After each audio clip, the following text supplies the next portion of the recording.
Morning. Monday, 19 December 2022. I'm on the forward slopes of the neck, which is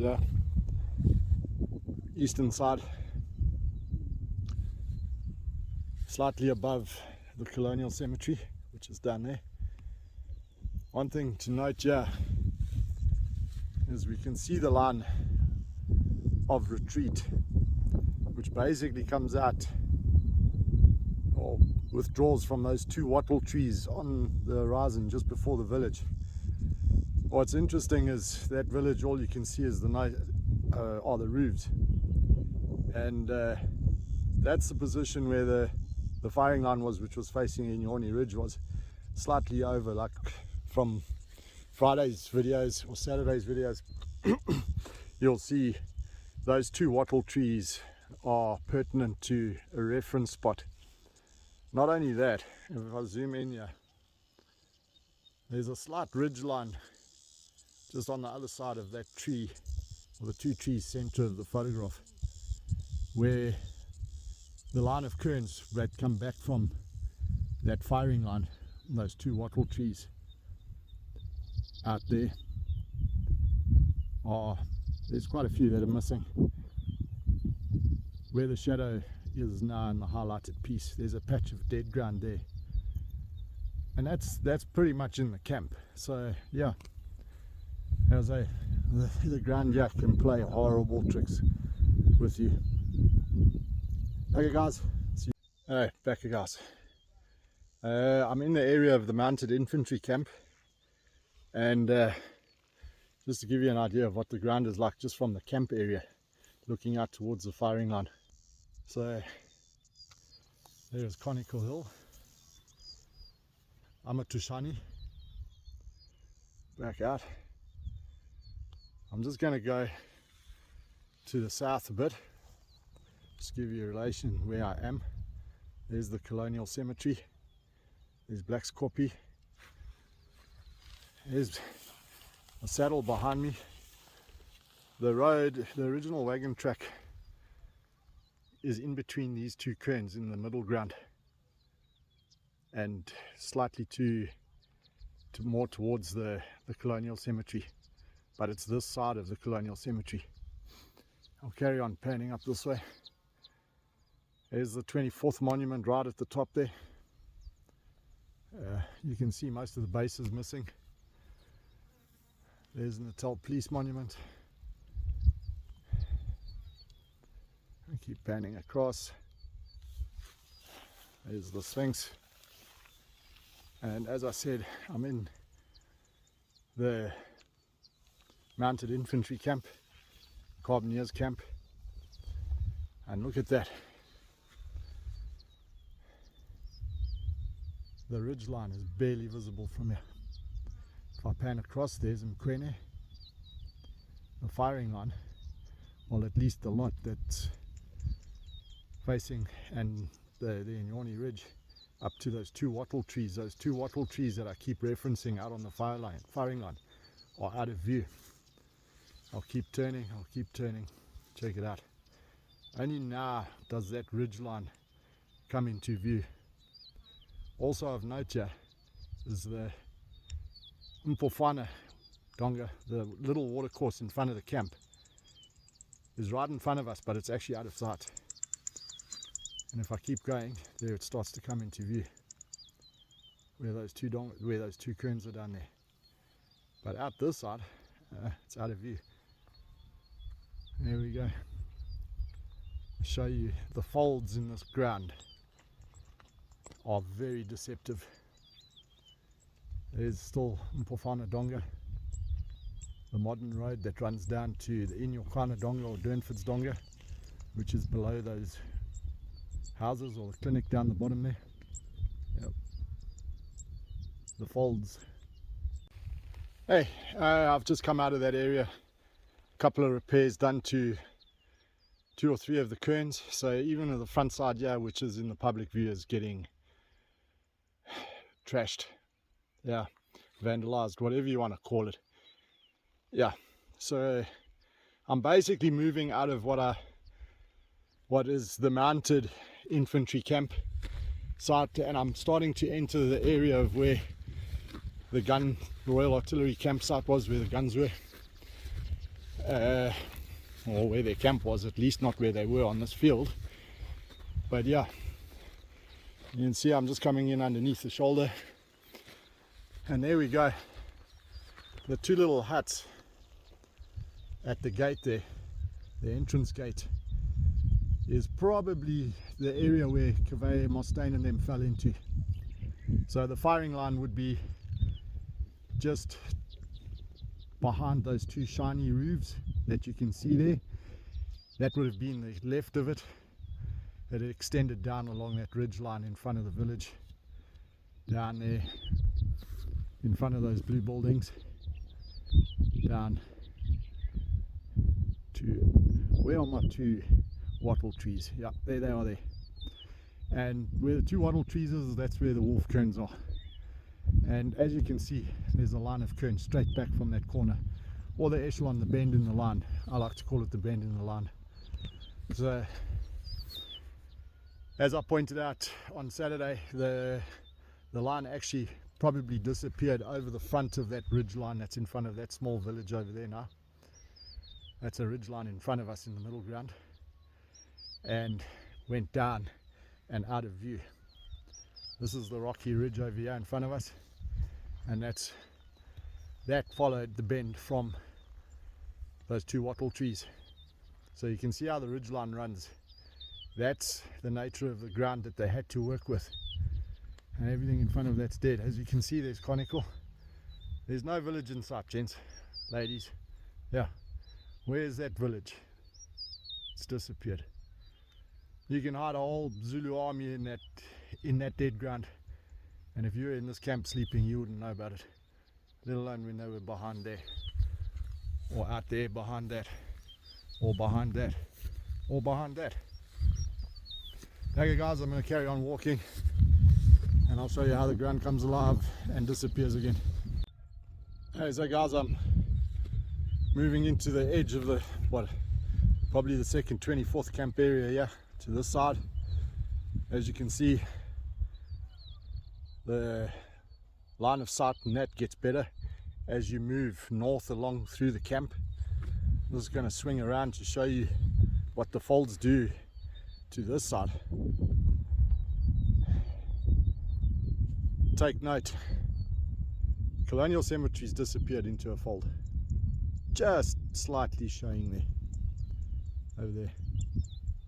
There's other cairns in there which were in the horse lines, or the mounted infantry camp, out of sight. They're behind this dark patch in the middle of the ground, in the foreground, or in the mid-ground of the frame at the moment. So yeah, it's quite deceptive. This is just in front of the camp. Where is my tree? There it is there. I'm looking at the HQ area now. I'll come out a bit.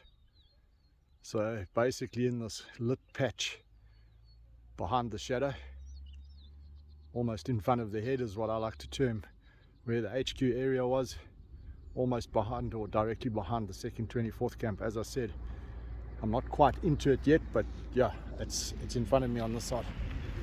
Okay guys, carry on now. Guys, I'm basically in the middle of the hill, in line with the back of the head.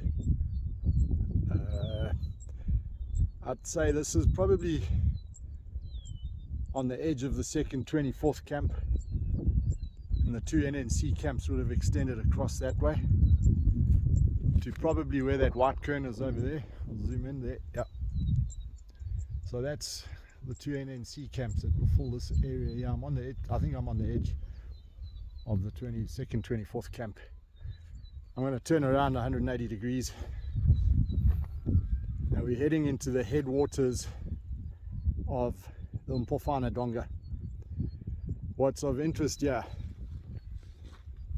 is those two wattle trees. As can be seen, the wolf cairns are completely out of sight, which means they're next to those two wattle trees, which the ridgeline's now partially cutting out of view. And that's where the firing line would have been, along there. So as you can see from even this position in the center of the middle,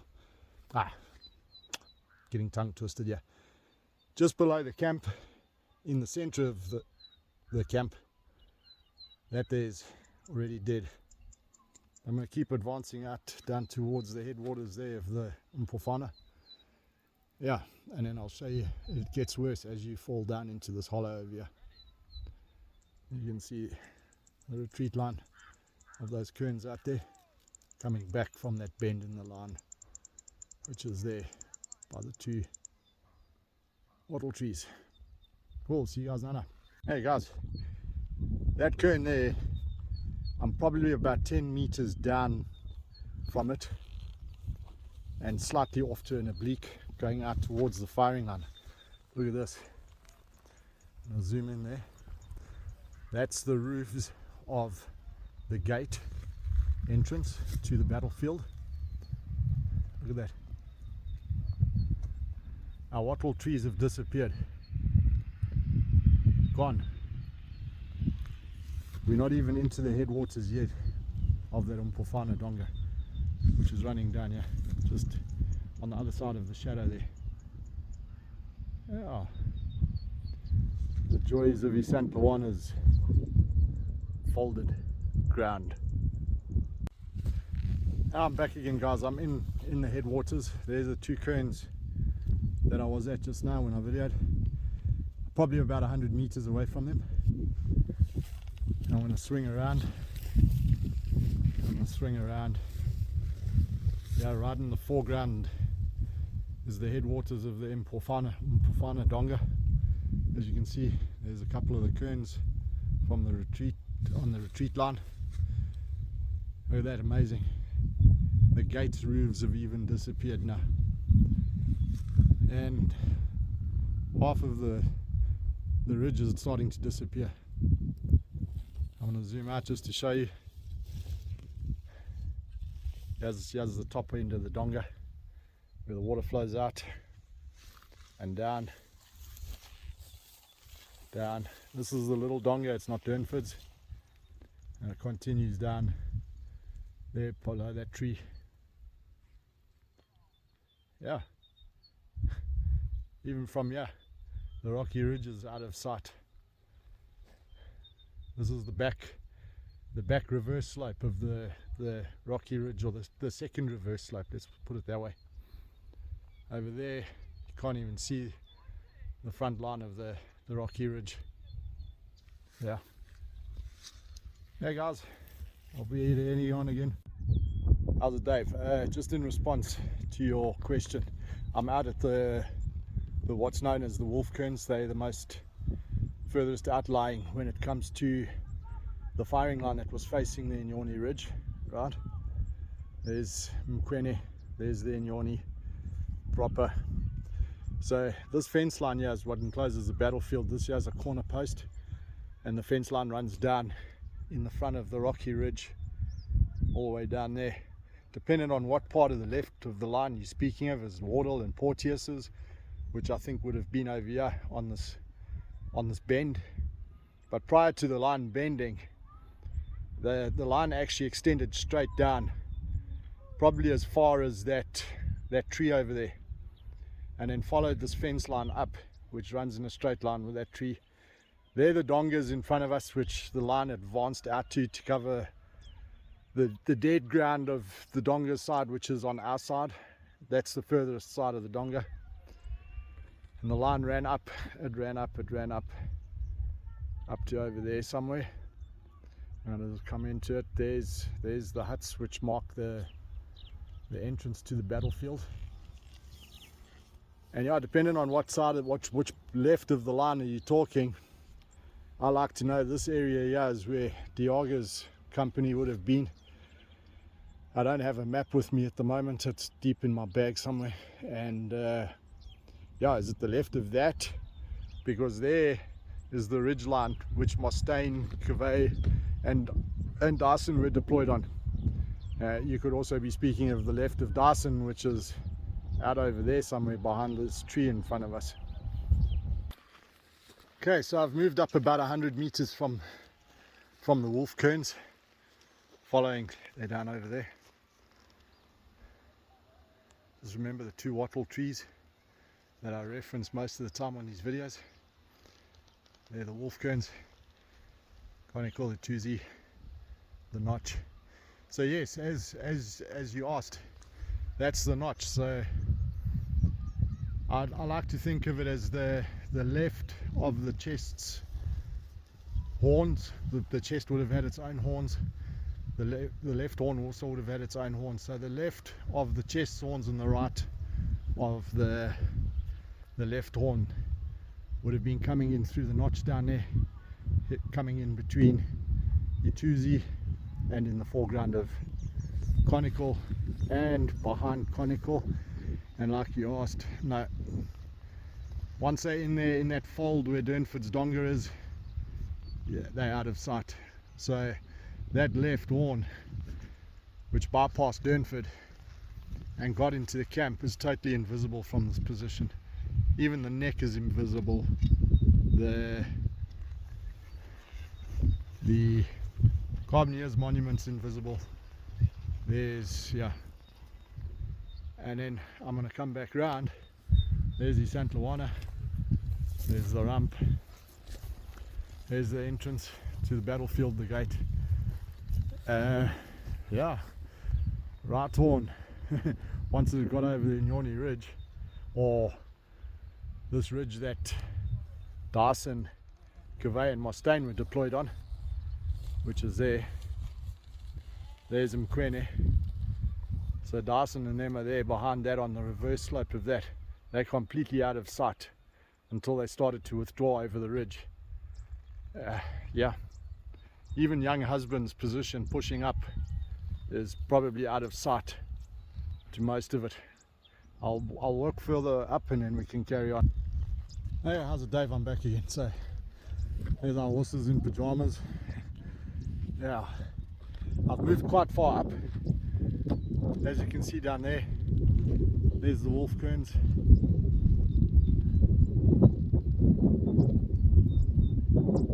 Two wattle trees, or the three wattle trees, one closest to us and then the two down there, and then the wolf cones. I'm up here pretty close to the entrance, actually right next to the entrance. There's your Inyoni Ridge. Mkwene. So I'm probably in the area now where Dyson, Cavey, Mustaine and them, and Barry's NNC, Stafford, and of course Shepston's NNC guys, all along this ridgeline here, which were retreating or retiring back to where I am now, basically. And as you can see, yeah, we're going that way. The Zulu right horn would have been behind that furthest ridgeline on the horizon. So no, the left of the line would never have seen the right going in behind Isandlwana. So looking over here, this is probably the area just outside of the fence lines where young husband would have tried to link up with the right of those imperial to the left of the imperial companies coming off of the Inyoni over here. Oh yeah, off the Inyoni Ridge or Inkutu Ridge. Yeah, so I'll push further up and show you when we get to the rump, or in line with the rump. There's the gate entrance to the battlefield.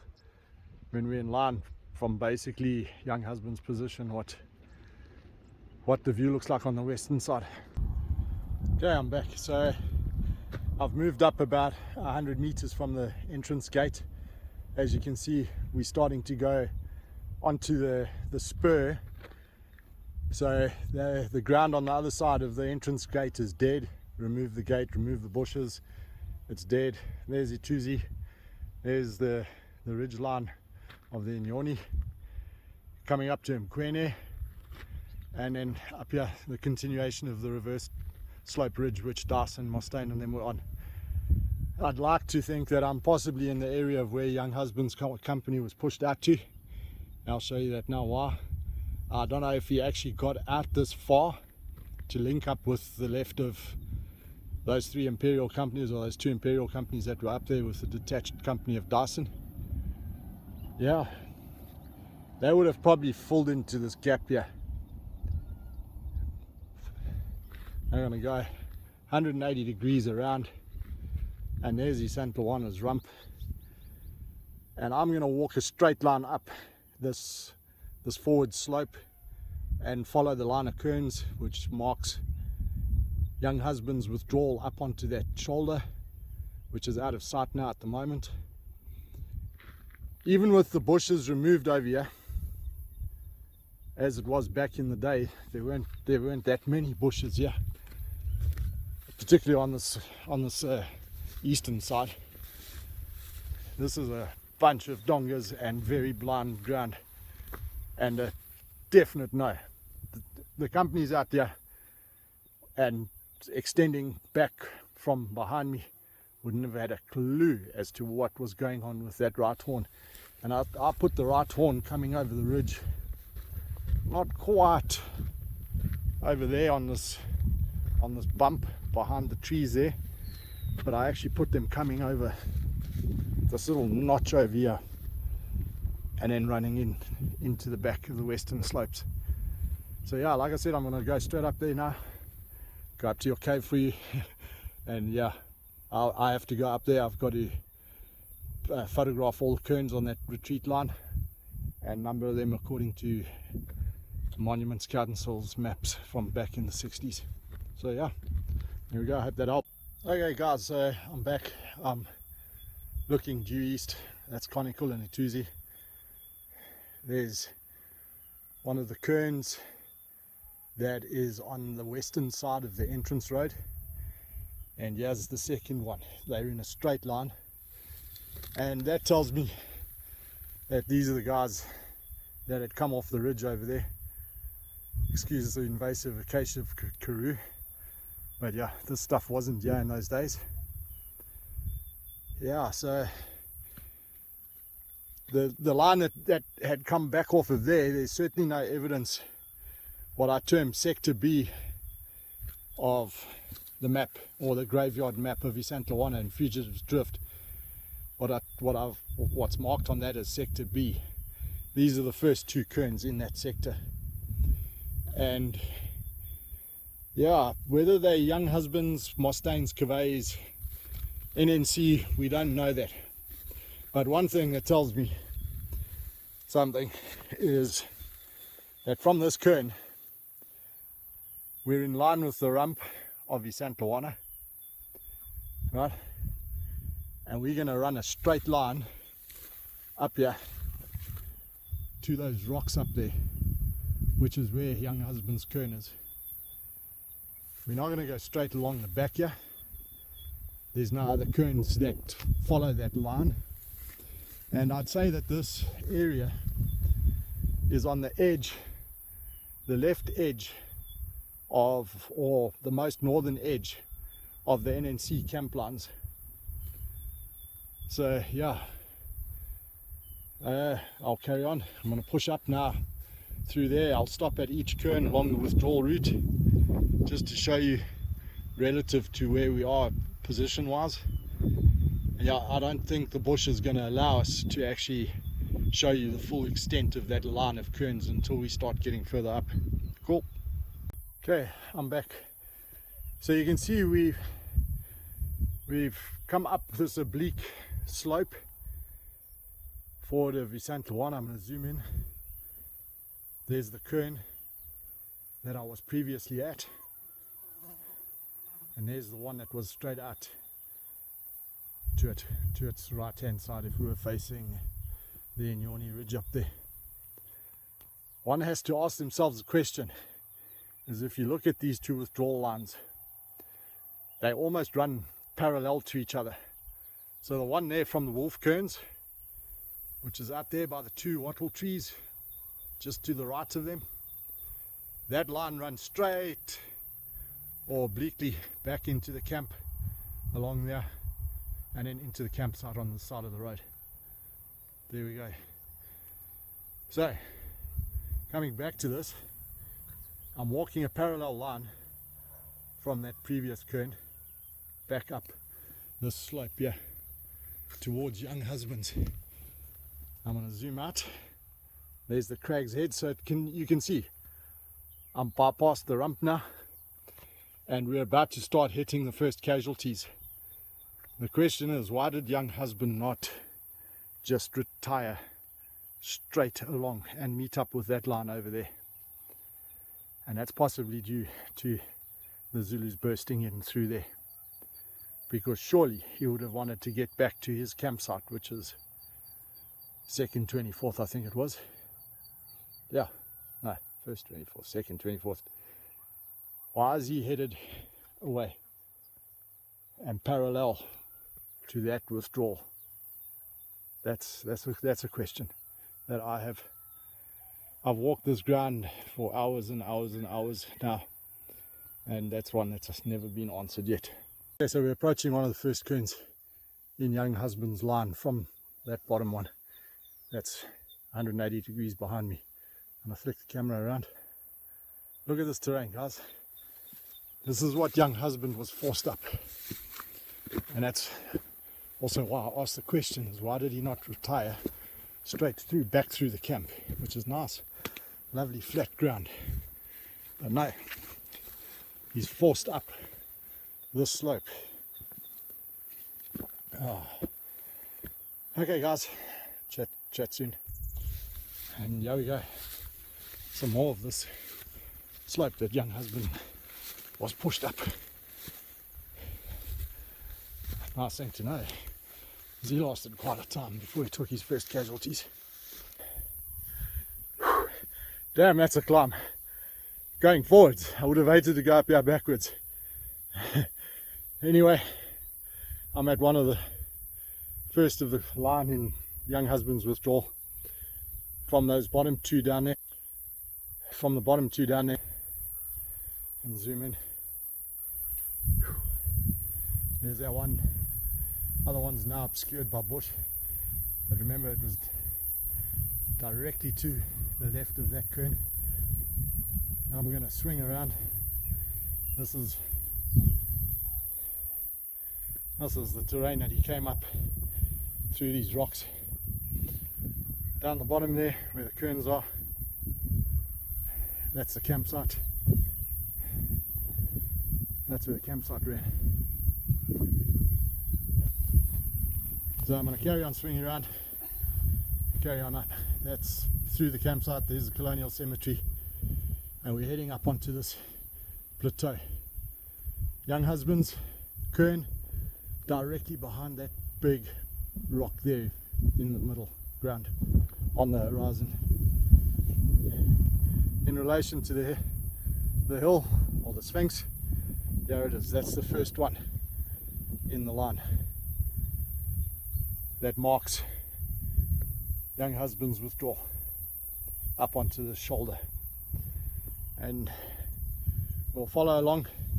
It basically runs along this line of rocks all the way up here, remembering that the cairns don't mark the exact position of where a body fell, but where a couple of bodies were picked up and put into a common grave. So yeah, this is the general area where Young Husband started to take his first casualties. Hey guys, I'm back. There's that first white cairn at the lower slopes of the Young Husband's withdrawal line. There's the first cairn that we were at just now, and we come up and along here. Like I said, it follows the line of rocks in. Zoom out here. There's the second one. There's the third one, there's the fourth one, and the fifth one, and the sixth one, and the seventh one. Hey guys, we finally got here. It's about 13:30 in the afternoon. Thank goodness it's cooled down slightly, otherwise we would have melted out here today. So there's what's taken as the cave, which fits pretty close with the Newville's painting. I'm going to flip the camera around and just show you what it looks like from up here. There's that little shoulder that I was on yesterday with the kern on it, and I personally think the guys did not withdraw up to here, or they withdrew up to here, but they weren't taken out up here. They charged down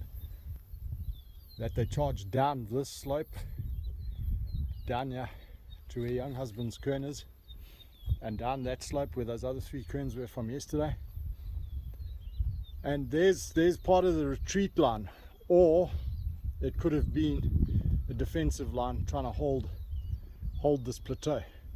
But the retreat line goes down there, and you can see a few of the kerns which mark that retreat line, remembering there one right at the bottom with the first one directly to its left hand side.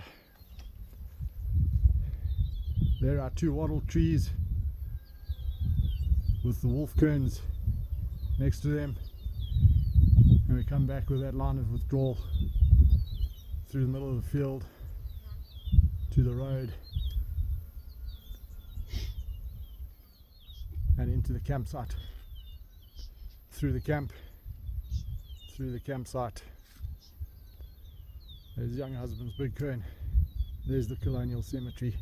You can see that withdrawal line in the middle ground making its way back into the saddle, and where quite a few casualties were taken, and that's the saddle pucker, and we're back to those 6 guys that crossed the road. Cool guys, I hope this has brought a little bit of perspective to the nature of this battlefield, its folds, its secrets. Far out there in the distance, that line of wattle trees in the mid-ground, Durnford's Donga working its way up. There's Conical, there's Ituzi, there's that infamous village that disappears so frequently when walking across this field. Whether you're walking across it or left to right, you can make it vanish. There's our Inyoni Ridge, sorry I bypassed the notch. There's the notch, Inyoni Ridge, where the Zulu commanders sat up there on that bump, and then the mountain obscures the rest of the view of the ridgeline. Awesome stuff guys, lovely chatting, hope there's some clarity, and to those that haven't visited the field, there's a bit more understanding into the nature of the ground up here. Awesome stuff, cheers guys. So guys, I've climbed into the cave. As you can see, it's pretty overgrown, so I'm gonna have to bring up some loppers and get these bushes cleared. I'm going to turn in. As you can see, it runs pretty deep inside there. Good fit about 2 men laying down comfortably inside there, no problem. There's a little memorial cross left by some guys, and we're going to look at that. I wonder if those are notes or if it's Muti, but I don't think I'll be opening that bottle. I'll leave it as is, and we come back out, we come back down. Look at this.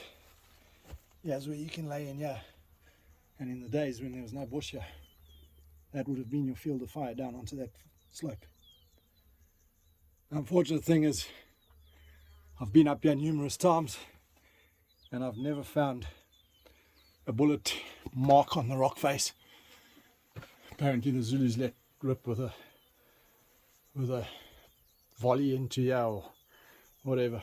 I've never seen anything on these rocks that can evidence that. Lovely stuff guys. There it is.